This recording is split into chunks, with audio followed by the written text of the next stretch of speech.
No, it's going to be good fun. Now, it's going to be a little bit different. Talk to me about how you would like to play this, James. I'm kind of I like going behind the scenes. I like listening to all the really weird, rare tracks, including the remixes. So I'm going to kind of argue the toss for ranking different singles as a whole package. So based on all 4 or 3 or 2 songs that are included, I'm going to argue the toss. And there are some that I do consider biblical, and there are some that I do consider shite. Yes. And I don't. Not that I want the Oasis podcast mob at my door waving pitchforks, but for me, it's never based on the lead single. For me, it's always based on the B-sides, because I generally own the album and I already know the track. I buy the single for the B-sides. So that's my approach. So I'm going to talk about the A-sides, and then you're going to talk about the B-sides. We might talk about the artwork as well a little bit, and then we're going to decide between us, and it might come to virtual fisticuffs where it sits in our categories. And we've got biblical, Mad For It, Pretty Good, Could Be Better, or Sheeiiite. All Around the World. I absolutely think it deserved to be a single. It was such a special song. It was such a one-off, bizarre thing to do, this 9-minute version. It has to go either in biblical or Mad For It for me.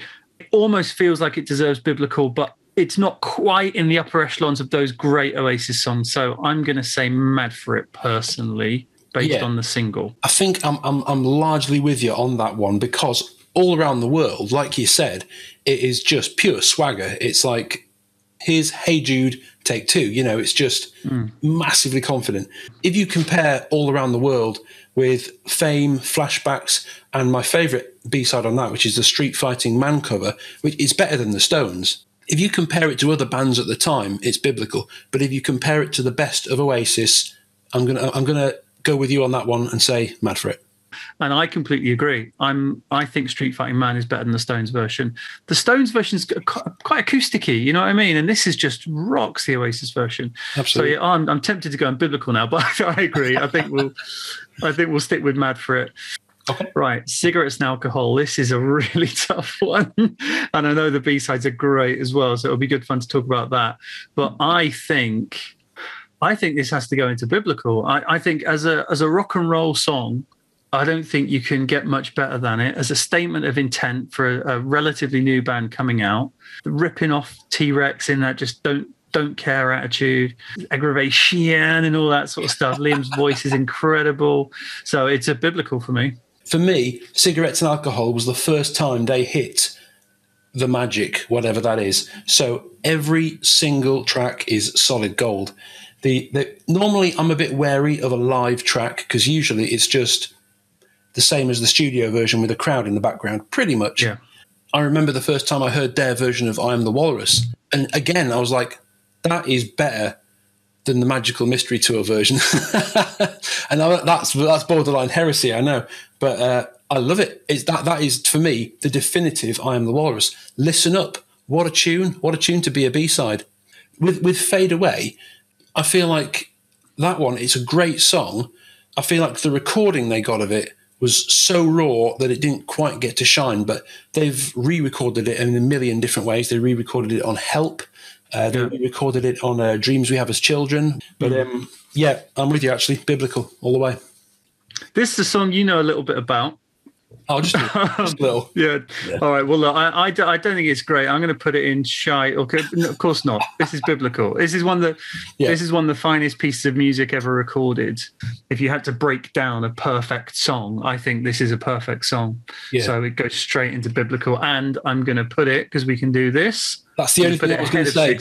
That's the only thing I was going to say. Yeah, absolutely. Any other band would give their left leg for any track off this to be their lead single. Come On, Feel the Noise, amazing.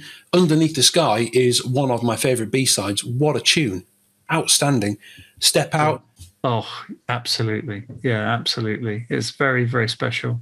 Well, no, I'm with you. Biblical, and more biblical than Cigarettes and Alcohol. I'm with you on that one. This is going to be a tricky one, though. No B-sides to discuss, because this is a song that came out less than a year ago. This is Don't Stop. This was like a little demo that basically Noel Gallagher had found. I'm going to say it could be better. I think it's good. It's a lovely demo. It's a good song, but I'll be honest, after I listened to it a few times when it came out, I've not ever really felt the urge to stick it on again.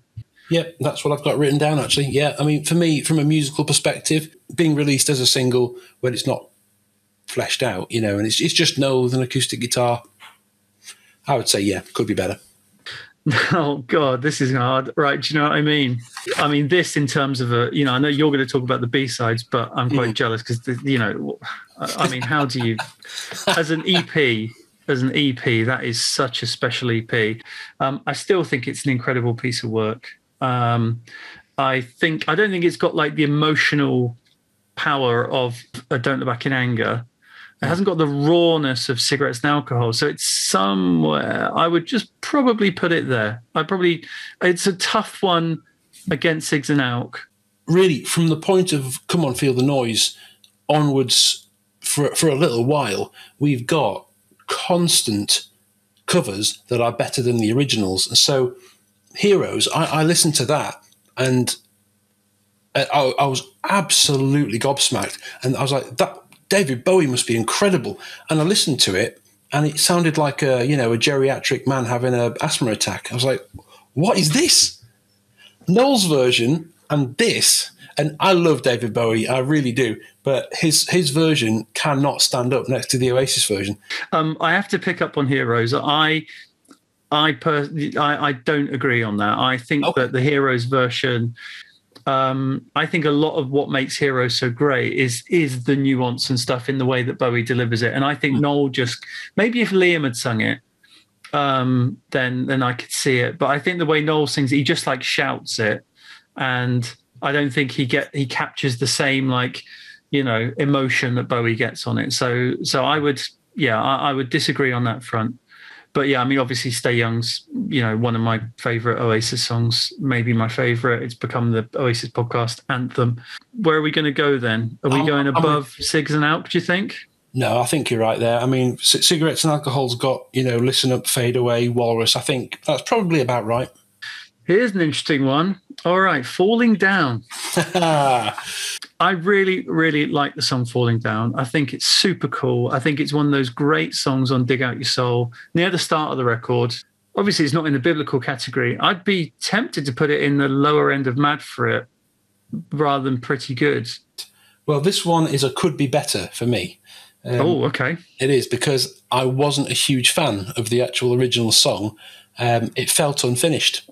And on the B-sides, this is the only song that actually has a B-side from all the singles on Dig Out Your Soul. And it's quite an interesting one. The Those Swollen Hand Blues, which is, to me, that is quite psychedelic. It feels like it should sit on almost as a secret track on Standing on the Shoulders of Giants. It's really kind of psychedelic and mad and very beatly, and it feels like it's been... you feel like you're listening to it through a haze almost. Yeah. It's weird and interesting. But the Gibb mix, I hated it. The Prodigy version, oh my life, it was terrible. Well, okay, this is me.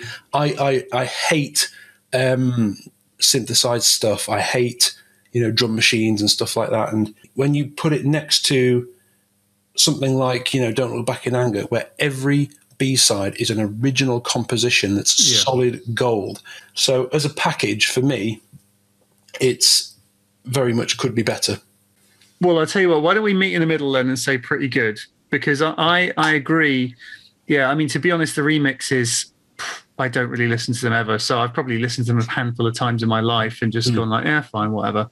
I understand what you mean about the whole package. So let's go Pretty Good then, shall we? You happy with that? Sure. Cool. All right, well, here we go. This is Go Let It Out. Uh-huh.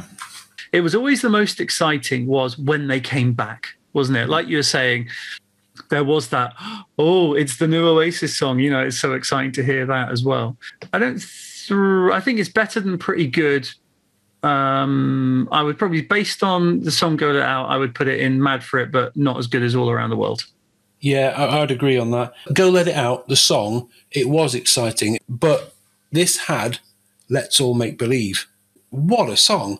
All the singles, the 3 singles from Standing on the Shoulders of Giants, had at least one gem as a B-side. Not all, but a lot of the B-sides from now on were just all Noel. And they never again did 4 songs per single, never again after this. Yeah. But Let's All Make Believe, that was kind of the master plan of this era for me. So pretty decent. So I would say, mad for it, but not as mad for it as All Around the World. All right, what's this? I'm Out of Time. Liam Gallagher. But where do we go? So it's better than pretty good, but then that's obviously there because of the B-side. So I'm going to put it in low end of mad for it now, and let's talk about the B-side, shall we? Right, well, I'm going to be a troublemaker now because this one pissed me off when it came out because I already had the song. I had the album. Yeah. So I'm Out of Time remix. If I remember rightly, all they did was take out a few chords, take out any electric guitars, and it was mostly drum and bass with an acoustic that came in once or twice, and that was it. And then Shock of the Lightning remix, which, as usual, was not a patch on the original. So this really wound me up when this came out. I've got the CD, I bought it. It made me angry. I was like, where are the B-sides? I put this one down as shite. Because the song, I know the song's fantastic, but that song is part of Dig Out Your Soul. No B-sides, none. 2 remixes that both sucked. Is the song of I'm Out of Time better than Falling Down? And they're quite close. But I think having the Swollen Hand Blues versus the 2 remixes. So I think that then gives Falling Down the edge then, personally. Yep, I'm with you. Now here's the famous keys. This was when I interviewed Simon Halfon about it. And I was like, what was the idea around that? The keys. It's like, well, Noel just said, do you want to take a picture of my keys?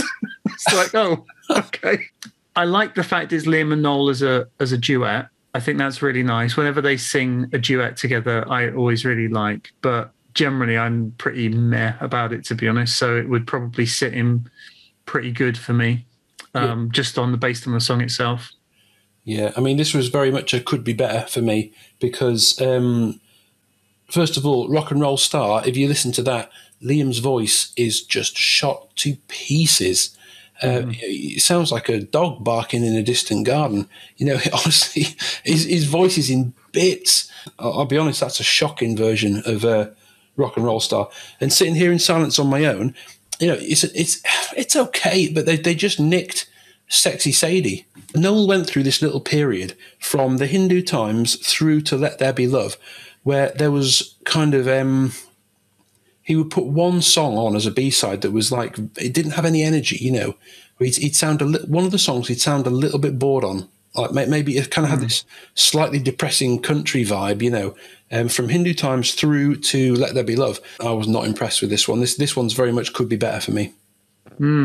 I suppose the individual song itself, where would you rank that versus those 2, and then taking into account Sitting Here in Silence? Maybe I would put it in the middle of the 2 of them because at least there are B-sides, Yeah, that's true. So having Sitting Here in Silence would be better than the fact there's no B-sides at all and I'm Out of Time. So this is the only double A-side that they did. She Is Love and Little by Little. Little by Little I like, and I think it's good, whereas She Is Love I think is whimsical and not great at all. If She Is Love was like a kook song, I'd be like, oh yeah, skip that. Based on those 2 tunes, I'd be putting it in probably could be better even. Maybe, I don't know, around there. What do you think? That's really interesting. I quite like that song. I think She Is Love, it's just goofy and cute, but it just, to me, it sounds like something McCartney would have done on the second disc of White Album. And My Generation, I bloody love. You know what? I've just realised that My Generation's on this, so I'm like, no, it's got to move up. It's got to move up just based on My Generation. Yeah. So I had this one mad for it because My Generation is so good, and I really like She Is Love, but I know you hate it. I think My Generation moves it above Falling Down, to be honest. I'm more likely to listen to My Generation than I am to any of the others. So yeah, I think that's fair. All right, well, Live Forever. It literally got voted, number one British song of all time this weekend. It's not one I will go to listen to like a Let's Make Believe or a Stay Young or something, but I do appreciate it's a very, very special song. I'd be putting it above, do you know what I mean? Possibly above Sigs and Alk. Personally, I'd put it below Sigs and Alk. But let's talk about the B-side, shall we, and see what you have to say.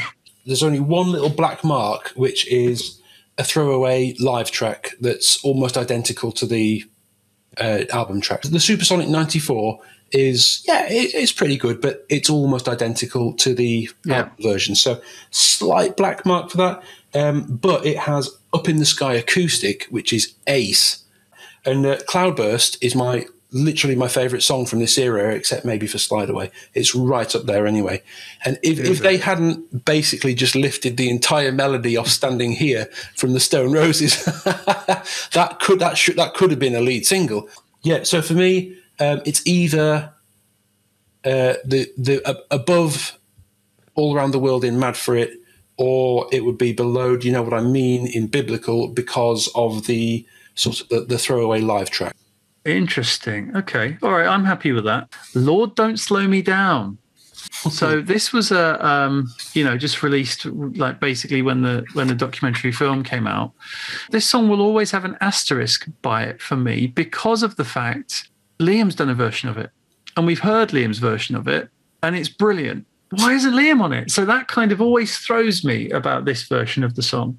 So for that, I'd put it in pretty good, or maybe even could be better, just because it annoys me about the fact that it's not Liam. I really do like the song, but you're right. Why wasn't Liam on it? Lord, Don't Slow Me Down. I'm going to say, if we're just talking about that one song by itself, I'm going to say could be better, but better than Don't Stop. Yeah, so I think Lila is a very good song, but it's never been one that's really blown me away. So it would be somewhere in the high end of pretty good, probably, for me, just based on Lila. But I do love Lila, actually. I'm not able to be very detached and analytical about it because it was a moment for me. But Eyeball Tickler, for me, that was like the first definite sign of where they were going with Dig Out Your Soul. It's a pretty good song, that one. And Liam's singing it. It also reminded me of Liam's first album. Won't Let You Down was a bit Little James to me, so not quite as strong. I would say at the top are pretty good. Yeah. So and I really like Eyeball Tickler. It's a really potent, quick. There was a lot of slow and mid-paced Oasis songs around this time, and to have that real like pelting burst of energy was really good fun. The lead track and the B-sides are all Liam, and that's rare for this period. Yeah. So. Roll with it. I think it gets quite a bit of stick, but I think it's a great song. And you ask anyone from an Oasis tribute band, Roll With It is the song that gets people bouncing. Roll With It, while it's not it's not up there with Don't Look Back in Anger and Cigarettes and Alcohol, I think it's such a joyous and brilliant piece of music. I'd say it's better than Go Let It Out, not quite as good as All Around the World. What do you think about the B-sides? It's Better People. I love that's what I couldn't believe that was left off the Masterplan album. Swamp Song was on and that was left off. Ridiculous. Rocking Chair is my least favourite B-side from this whole era. No way, really? Yeah, it is. It's just too minor key for me. It doesn't have that that massive sort of hopeful side to it. It's just got the dark side. That's just personal. I don't really think Rocking Chair is that strong. And then we've got Live Forever played exactly the same, just in front of the Glastonbury crowd. So I don't agree on Rocking Chair. I mean, I know where you're coming from. It is one of their sort of darker moments. That is just purely sad. Where did you have this one then? Well, as I know I'm in the very small minority on Rocking Chair, you've probably got it right there. And I think with Rocking Chair and It's Better People, I think that's a fair spot for it, I think. All right, there's the vibrant green of Shaker Maker. I think it's super cool, but as a song itself, I don't think it holds up in the same way that a lot of the other songs do. So based on the song itself, I'd probably I'd still put it better than Little by Little, She Is Love. I wouldn't put it as good as Go Let It Out as a song. So I'd probably go there just based on the song itself. Right. Well, I would say I would actually put it a little bit lower than that. I would put it at the top of Pretty Good. Do You Want to Be a Spaceman is very, very, very folky. I always thought that if they had a chance to do a less lo-fi recording of that, that'd be fantastic. And I love the song. The song's great, but the sound quality is shit. I like the song Alive as well. I think that's a really interesting history piece. I guess it's probably the most polished of their demos because it was the only one that made it on as a B-side. And then you got Bring It On Down live. It's okay, but again, Tony's drumming it sounds a little bit weak on this live version as well, and they play it exactly the same as the record. So for me, it's the top of Pretty Good or the bottom of Mad for It. I know what you mean about the sound quality. I'm not a massive sound quality guy. I'm much more about a song, and so I don't tend to hear that. Do You Want to Be a Spaceman? I absolutely love, and then Alive, I think I know what you mean though. They're both. Yeah, like they are demos. Yeah, but because of the strength of Do You Want to Be a Spaceman, I think I would probably just have it over. No, I keep it where it is, I think, above Little by Little, She Is Love, although it does have My Generation, but there you go. Oh, this is a tough one. This might be the best four-track EP ever released, some might say. When it comes on, I always go, wow. It always sort of knocks my head off as soon as it comes on, just the power and the swagger of it. It's an incredible piece of music. Similar to Don't Look Back in Anger levels, I would probably have it... See, this is now where it's difficult with Live Forever and stuff, isn't it? I'd have it definitely in Biblical. So I'm going to put it there right now. Because I know that we've got the B-sides to talk about as well. But Talk Tonight, you hear that song, you think, genius. Yeah. That is really a vulnerable, personal, honest song of his. It's great when you know the story about him storming out of the band. Acquiesce, amazing, easily as good as the A-side, And, it's the first track on the master plan. He's put it out on endless different demos as the lead track. Head Shrinker's great. Again, I don't like the way they recorded it. The tone on it winds me up. So that's a little barrier for me. But it's a very small barrier because the song's great. So for me, okay, it's even pegged with Cigarettes and Alcohol. I don't know whether it would be above or, As a song itself, I think some might say is a better song than Cigarettes and Alcohol. But then Acquiesce just boom, it just puts it ahead of it. Talk Tonight, boom. And Head Shrinker, I really love Head Shrinker. Yeah, I just think it's so special. And and Tony's playing on it, I think is great. And I think it's so lovely that we get one final song with Tony before the Alan White era. Okay, what we got next? Songbird. I think I just think it's a 2-chord song, just 2 chords, blasts along. It's fine. It would have been fine as a B-side. I don't think it's that great a single, to be honest. But yeah, as based on the song itself, I'd be putting it. Is it better than Lila? Falling Down? I'd be somewhere around this period, this range here, probably there, I'd say, or maybe just less than 4. Somewhere around here is where I'd be having it. Right. Well, I'm going to start off with track 3 here. Columbia Live. Fucking hell. The drums are out of time. Liam is out of tune. Noel is out of tune. Oh my life. This is the worst Oasis B-side ever. This is worse than the Prodigy remix. This is the worst. It's so bad. Now, I don't know why they put it in there, but I've only listened to it a couple of times because it's like fingernails on a chalkboard to me now. And so, you said there's a B-side you quite like. I'm guessing that's You've Got the Heart of a Star. Absolutely, yeah. So I find that one so depressing. Really? I found for me the heart and soul of Oasis is hope. It's positivity. And for me, that was, I listened to that one and went, I'll endure this all the way through.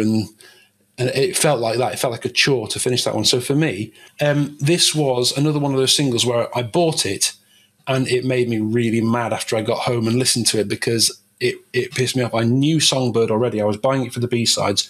Columbia was a disaster, and I didn't like You Got the Heart of the Star. So this one, unfortunately for me, was shite. Really?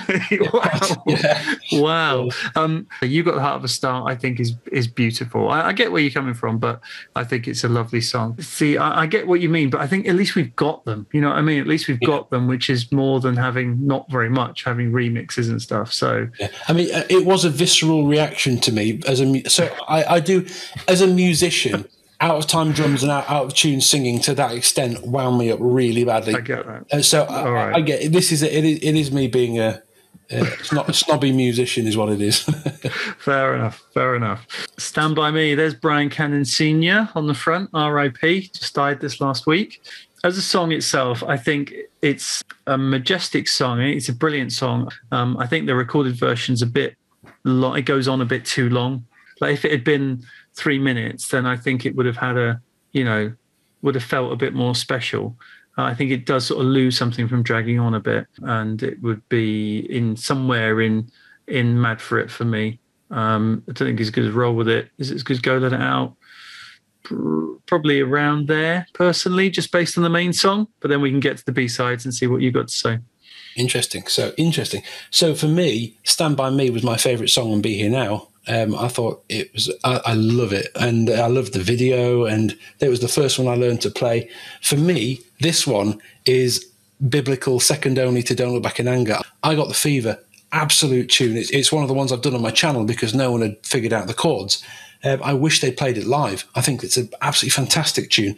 Sister Lover it's a bit wacky. It's kind of weird. When he's talking about the Sister Lovers, the band that helped them get signed, that got them to King Tut's on that night, and it makes a bit more sense. If you hadn't got the context of the song, you go, My Sister Lover, what?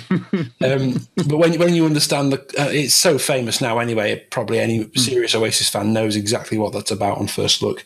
And Going Nowhere, I mean, most of my friends bought the single for that song. It's the master plan of this era, isn't it? Again, I'm aware that this is me on a small island with the rest of the Oasis fans going, we're not so sure. But I love this EP. I think this EP is brilliant. So for me, I would bump it up significantly. Wow. Okay. Well, I think I know exactly what you mean. I think I Got the Fever is great, and I love My Sister Lover as well. But I agree, it's not like a top 10 tune for me, but it is great. But Going Nowhere really, really is so special. So yeah, I think on the strength of Going Nowhere, particularly, I'm happy to stick it in a biblical because it is one that I would stick on as a 4-track EP. I'm happy to move it ahead of these, but I don't think I can personally move it ahead of Live Forever and those things in terms of what the 4 EPs or 3, the overall songs. That would be my preference to stick it there. Stop Crying Your Heart Out next. For me, I thought this was them trying to do like a big epic song, and it is a very good song, but it's not it's probably in the high end of Pretty Good or low end of Mad for It for me as a song. Yeah. Well, we got on the B-sides, we got Thank You for the Good Times. Because it was so refreshing to hear Liam singing a B-side, that was kind of made me like it a bit more. But the song itself, it's a bit middle of the road, really. It's nothing very exciting. And you got Shout It Out Loud, which is in this era, the mandatory Noel dirge. I don't know what the right word is. Thank You for the Good Times. I do really like, actually. I think it's, and I think Andy Bell, it's a lovely message that Andy Bell's, another plug for the pod. Andy Bell told me on the episode that it was like really his message to Oasis, what Oasis meant to him.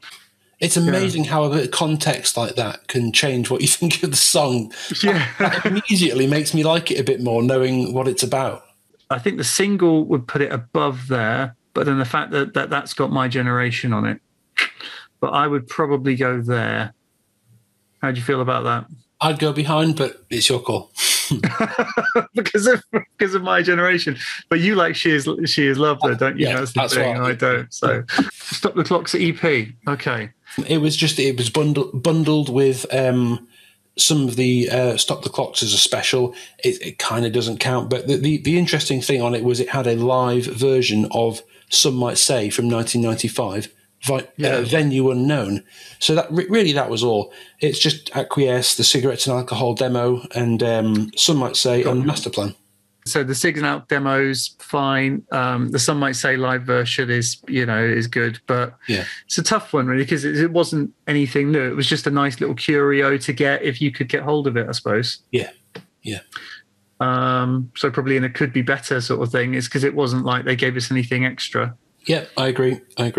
All right, what's that? Sunday Morning Call. Just based on Sunday Morning Call, it's going to be in the lower end of pretty good or the top end of could be better, personally. I had friends who absolutely loved this song. They thought it was the best one on the album.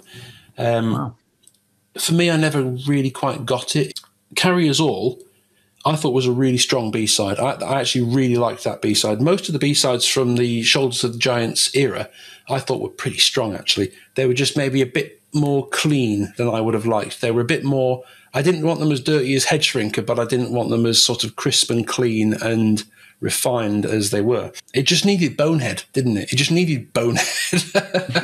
Stand up there, bar chords and just put some aggression into it. And I agree with what you said, that Liam could have sung full on. Well, the sound of it is full on, but it's got Noel shouting. And Noel, I think, is a good shouter, but he's not got the growl of a Liam, So I think it's a good song, but it will always be same as Lord Don't Slow Me Down. It will always have that asterisk of why is Liam not singing it? I think my biggest beef with this though is it's all Noel. Every song is Noel. There's no Liam on the CD, and whenever you got a single, an Oasis single where Noel sings the lead and then sings all the B-sides, you go. Ugh. So I'm gonna leave it there. It could be better, I think, unless you're going to argue vehemently. No, I think that's cool. That's cool. First single proper in Supersonic, and what an incredible kind of first 4-song introduction to the band this was. Well, I mean, Supersonic, yeah, as you say, Supersonic is absolutely hellish. It's a brilliant tune. Take Me Away, I find this one really interesting because I felt like after 2000, Noel, I've said it several times, some of his acoustic B-sides sounded a bit country.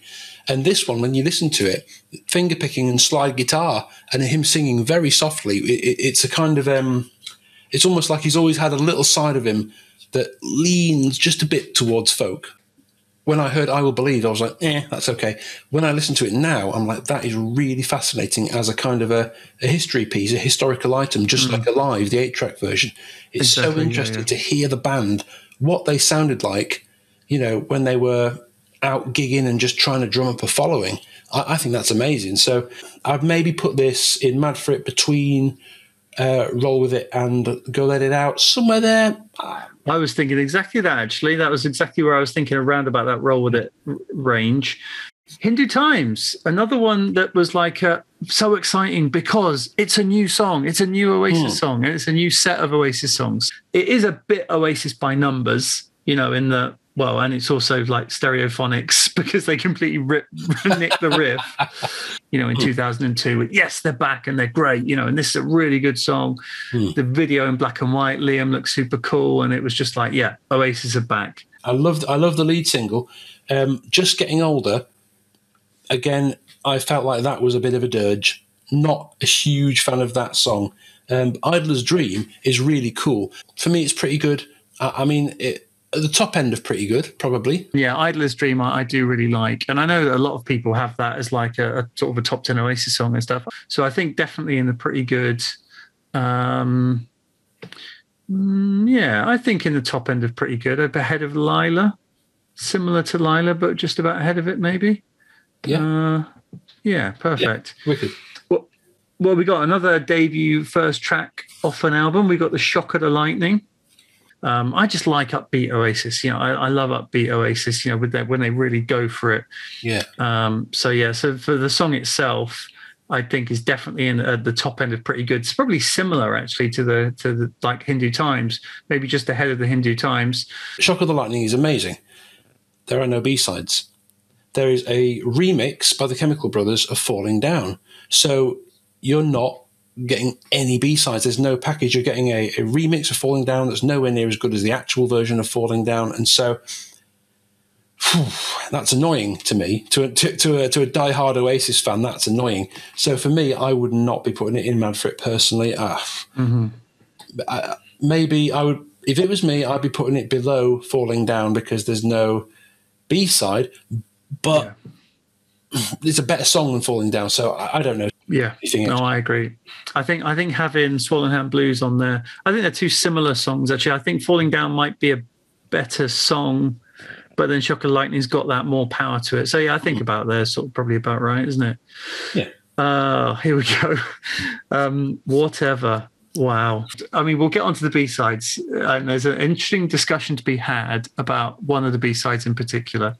If we're just talking about the song itself, I'd probably say that I think it's a better song than Stand By Me, but probably not as good as Live Forever. To be honest, actually, you've put it exactly where I would have put it straight off. Interesting. So the song Whatever, I love, absolutely love. Half the World Away, I love it. It's Good to Be Free, I love it. But track 4 is Slide Away. This one is literally just lifted off the album, bang. It's just a fourth song that we've already heard. So that's the only black mark on it, is it's only really 3 songs. Tracks 1, 2, and 3, I absolutely love all of them, especially the end of It's Good to Be Free with Bonehead's hurry, and all that silly stuff.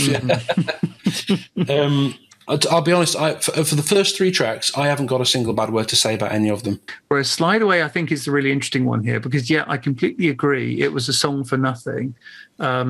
And it's like, oh, it's a shame because I've already got it. But it's still one of the best songs ever recorded by anyone ever.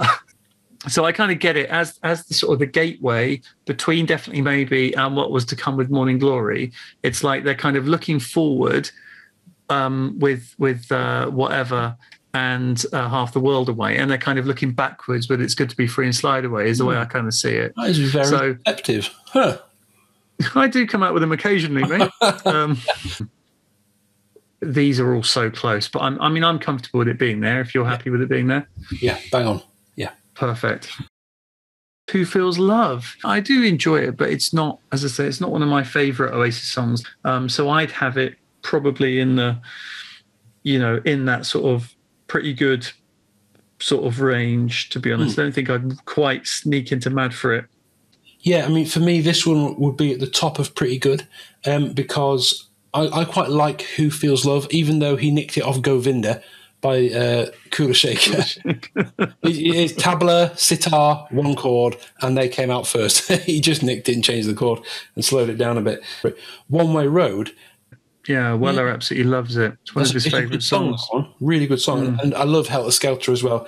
And Helter Skelter, that was a disappointment for me because I love the Beatles original. Yeah. And I just think what was the point? They've taken this song that is like similar to talking about Full On.